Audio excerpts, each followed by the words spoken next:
Et yo, salut les gars, j'espère que vous allez bien, pour ma part ça va super bien. Aujourd'hui on se retrouve pour une toute nouvelle vidéo commentée sur la Argon Family, voilà un de mes premiers commentaires. J'ai présenté rapidement le gameplay c'est un 83 GS sur la map combinée à la Razorback qui était réalisée par le joueur Alanoé, donc voilà un maximum de G dans les commentaires pour lui, ça fait vraiment super plaisir. Voilà, c'est vrai que c'est un très joli gameplay, bon combiné à Razorback c'est vrai que c'est un peu répétitif mais ça reste un 43 GS et croyez-moi ça envoie vraiment du lot. Aujourd'hui on se retrouve avec un petit sujet assez particulier, c'est pas vraiment un sujet, c'est plutôt un débat sur les 5 derniers Call of Duty. Donc voilà, à la fin de ce petit débat entre guillemets, il y aura un sondage, une question qui vous sera posée dans les commentaires et vraiment j'espère que vous y répondrez au maximum, ça me fait vraiment super plaisir. Je m'occuperai de récupérer les réponses du sondage et puis vous aurez dans la prochaine vidéo de l'Aragon la réponse au test de pourcentage. Donc voilà, aujourd'hui on va tout de suite parler un peu des Call of Duty, de leur histoire, de ce qui a plu, pas plu. Donc voilà, on va commencer un petit peu par BO1. Au niveau de la performance, c'est vrai que c'était pas un Call of Duty très fructuel, on va dire ça comme ça. Hein. Très fructuel, ça veut rien dire, mais c'est pas grave. C'était pas un Call of Duty où la perf s'est vraiment développée. Il y avait pas rendu nuque, il n'y avait pas de record. Bon, forcément, il y avait des gameplays, mais c'était pas les gameplays comme actuellement sur BO3. Sur BO3, c'est vraiment l'apogée de la performance pour moi.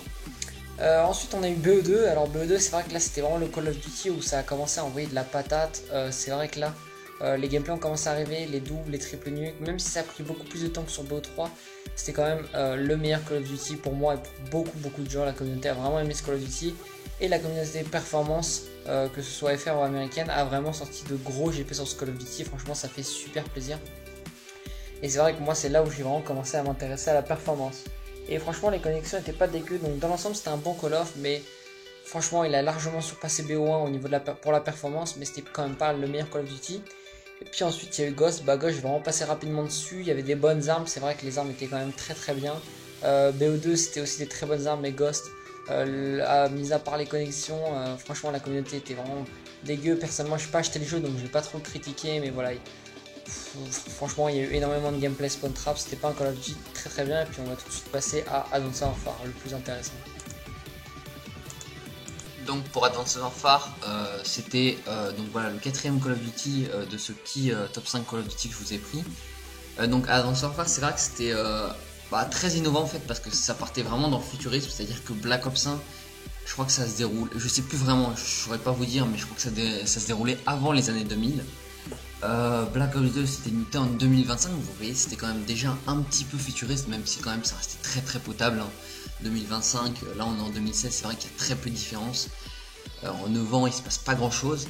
Et ensuite il y a eu Ghost. Alors Ghost je sais pas du tout, je peux pas vous dire, mais Ghost je crois que c'était un petit peu plus vieux, même si ça faisait un petit peu guerre, je sais pas. Ghost ça avait pas vraiment d'époque définie, enfin en tout cas je la connais pas. Puis là, il y a vraiment eu le passage vraiment marqué au futurisme avec le double saut. L'accélération aussi, je sais pas si vous avez déjà joué à Advanced Warfare et BO3 et vous êtes revenu ensuite pour une petite période sur BO2. Croyez-moi, ça fait bizarre parce que moi je suis tout le temps là en train d'appuyer rond pour glisser ou appuyer deux fois sur X pour sauter et puis je peux pas sauter, je peux pas double sauter et puis c'est vrai que ça fait assez bizarre.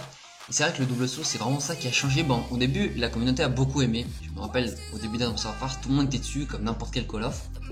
Et puis c'est après à peu près 3, 4 voire 5 semaines que la communauté commence à se faire un véritable avis sur le Call of Duty en question. Et c'est là qu'on a remarqué qu'une partie de la communauté, même si elle était quand même inférieure que la communauté qui n'a pas aimé Ghost, une partie de la communauté a commencé à pas trop aimer Advanced Warfare. C'est vrai que ça bougeait trop. Faut savoir que moi j'adore la domination hardcore, je faisais que ça sur BO2. Sur BO1 même là où j'ai commencé, où je faisais même pas de la perf, je faisais beaucoup de ça. Et sur BO3 je fais quasiment que ça également. Et sur Advanced Warfare, faut savoir que c'est un des seuls Call of où j'ai pas fait de hardcore. Voilà, je préférais jouer en normal parce qu'en fait j'avais l'impression qu'on mettait pas beaucoup de balles. Et puis l'hardcore, je trouvais ça. Ouais, c'était mal fait en fait, c'était vraiment mal fait. Les maps étaient pas faites pour de l'hardcore. C'était pas un Call of qui m'a vraiment plu. Je l'ai quand même acheté, mais j'ai joué que 3 mois, mais voilà. Bien sûr, à la fin, il y aura toujours la petite question, hein, rappelez-vous. Un petit sondage, et voilà, on va passer tout de suite pour la fin à Black Ops 3. On termine donc avec le Call of Duty très apprécié de toute la communauté de Call of Duty, même s'il y a certains petits défauts dont je vais parler par la suite. Black Ops 3, donc voilà le Call of Duty actuel qui est vraiment pour moi l'apogée de la performance. Je sais pas ce que ça donnera sur le prochain Call of Duty, pardon. J'ai entendu parler d'un Ghost 2, croyez-moi, ça me rassure pas. Mais en tout cas, comme c'est pas du tout des sources sûres, pour moi, profitons de Black Ops 3. Donc c'est vrai que c'est un très bon Call of Duty. Déjà ils ont réglé le double saut d'annonceur phare. Vu qu'annonceur phare a été très peu joué quand même, c'est vrai que si vous voyez les stats de vente, vous pouvez trouver ça sur le site de Call of Duty. Annonceur phare a été moins bien vendu que Ghost, c'est-à-dire qu'il y a beaucoup de gens qui ont acheté Ghost, mais à mon avis beaucoup de gens après qui l'ont revendu ou qui n'ont pas vraiment utilisé. Annonceur phare était beaucoup moins acheté, mais beaucoup plus. Il y avait plus de monde sur les serveurs d'annonceur phare que sur Ghost pendant la période du jeu, c'est-à-dire en 2014-2015.